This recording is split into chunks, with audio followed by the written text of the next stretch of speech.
پاک فوج ایک ایسا ادارہ ہے جس کو میرٹ کی علامت سمجھا جاتا ہے، لیکن پاک فوج میں اہم تقرریوں کے حوالے سے آج کل جو خبریں اور بیانات زیر گردش ہیں ان کی وجہ سے اہم تقرریوں کو متنازع بنانے کی کوشش کی جا رہی ہے۔ پاک فوج کے نظام کے حوالے سے جو باتیں کی جا رہی ہیں، کیا وہ اس کے اوپر کچھ شکوک و شبہات پیدا کرنے کی کوشش ہے؟ ہمارے سیاستدان جو ہیں وہ جب بھی اس طرح کا کوئی موقع آتا ہے 3 سال کے بعد آرمی چیف کی تعیناتی کا، تو اس کو تنازع بنانے کی کوشش کیوں کرتے ہیں؟ کیا سیاستدان جو ہیں وہ لا علم ہے فوج کے داخلی نظام سے؟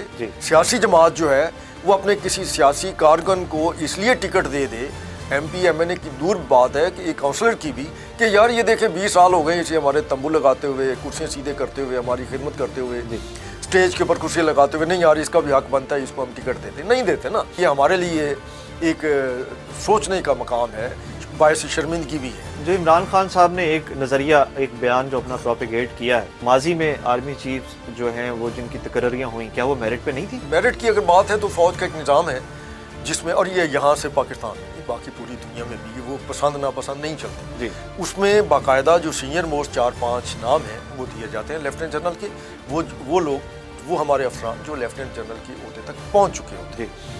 اب انہوں نے انہی میں سے چوائس کرنا ہوتا ہے کہ ان میں سے کس کو لگانا ہے، وہ ان کی سوابدید ہے، وہ لگا دیں۔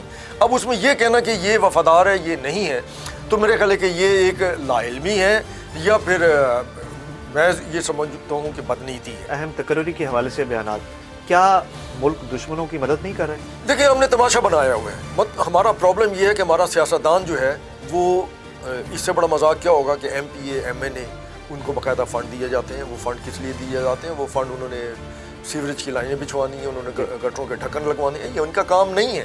اپنے ووٹروں کو بتاتے ہیں کہ جو پاکستان کا سب سے مضبوط ادارہ ہے اور وہ جو ہے اس کی ہمیں حمایت حاصل ہے، تو یہ غلط ہے۔ قومی سلامتی کے لیے یہ بیانات کتنے نقصان دہ ہیں، اور عوام میں جو بددلی پھیلانے کی کوشش کی جا رہی ہے؟ عوام جو ہے وہ بھی اب سمجھ چکی ہے، عوام کو بھی اندازہ ہو گیا ہے۔ دیکھیے عوام جوک در جوک اپنا سامان جو ہے، آخر ہر شہر میں جو فوج کے مراکز ہیں وہاں کیوں دے رہی ہے؟ اس کا مطلب کہ انہیں اپنی فوج پہ اعتماد ہے۔